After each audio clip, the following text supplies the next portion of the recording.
Hello, gentle listener, and welcome to another episode of Creepy Stories on Hex Radio.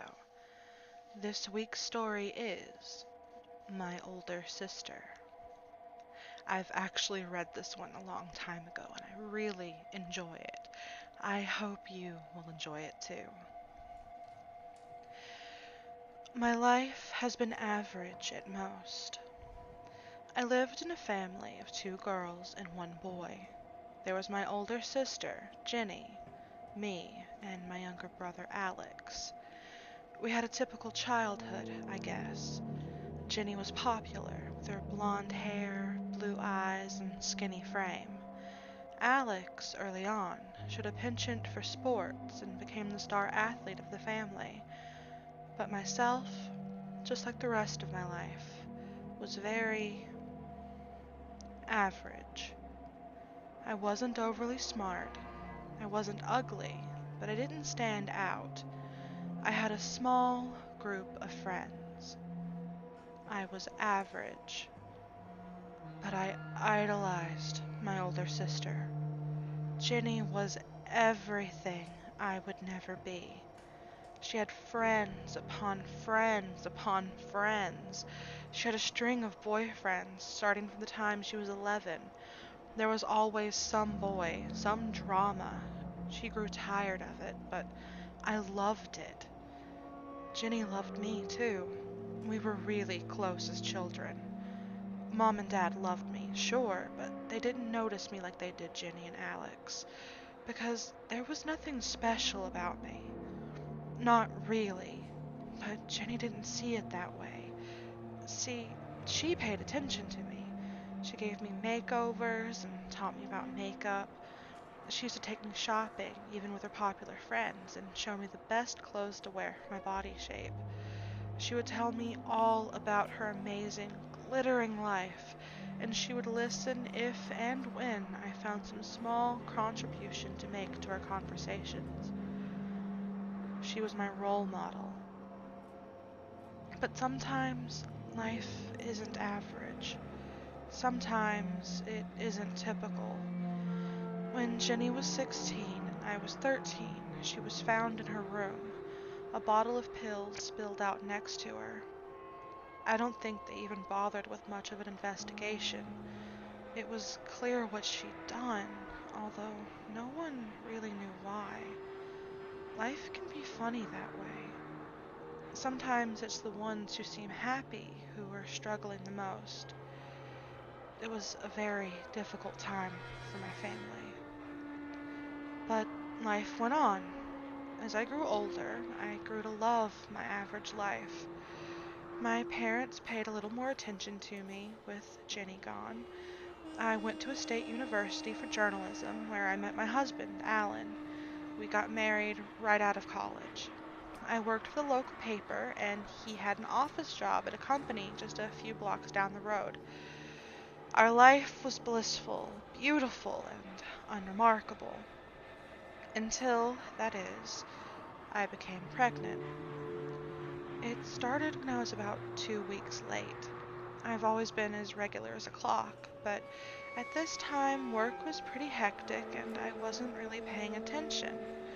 Then, one night, I had a terribly real, terribly strange dream. In the dream, I was in my old childhood room, sitting on the flower-patterned comforter on my twin-sized bed, playing with a pacifier for God knows what reason. In walked Jenny. She came and climbed on the bed. She was toying with an empty pill bottle. She looked into my eyes. I don't know why, but I woke up screaming. To be honest, I hadn't paid much thought to Jenny in years, and I'd never had a dream like that. My husband woke up to comfort me, but I was already on my way to the bathroom.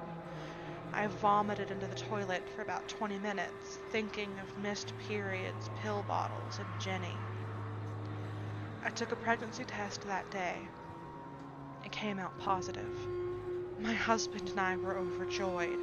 We celebrated with a nice dinner. We called our parents, who were both incredibly excited. We talked about baby names, nurseries, and all the things you associate with babies. We got to bed late, exhausted but happy, cuddling together like newlyweds, dreaming of little cherubs dancing in our arms. I woke up to see my sister standing next to the bed.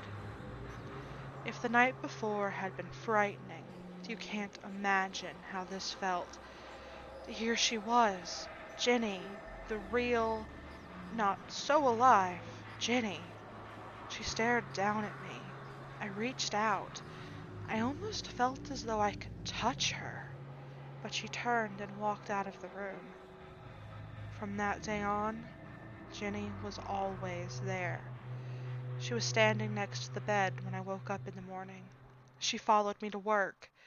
She watched as I picked out baby clothes, occasionally fingering one or two items that she particularly liked. She was always there. Sure, I thought about telling my husband, but what would I say? That his average wife was about to disturb his average life with her newfound ability to see the dead? Unlikely.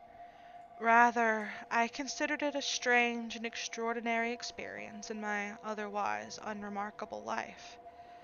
Besides, I enjoyed it, in a way. Here was my long-lost sister, my ages ago best friend, the one person who I looked up to, the person I wanted to be when I grew up. She was back again.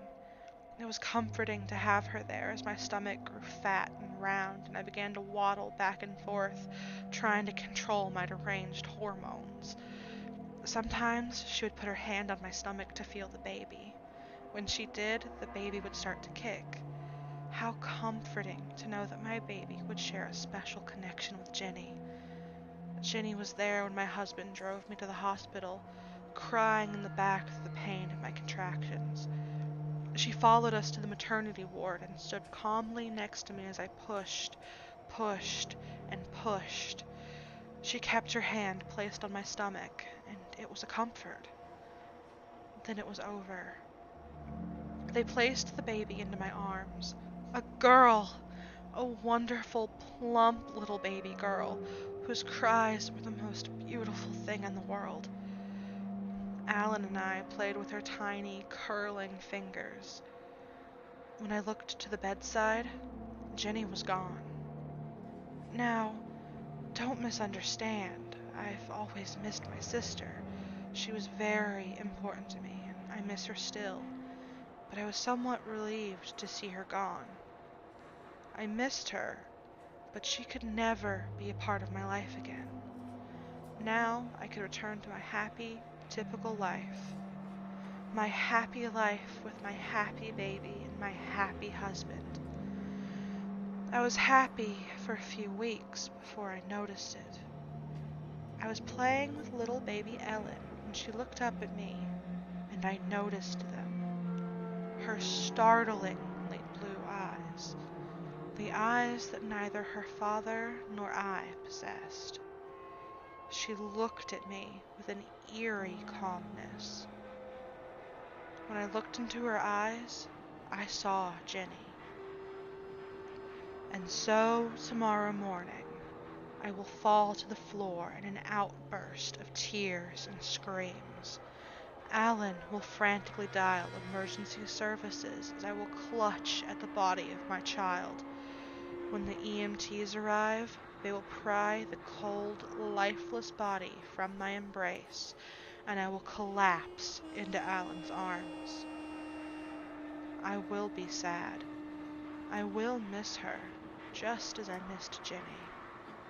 But Jenny can never be a part of my life again, no matter how much she wants to be.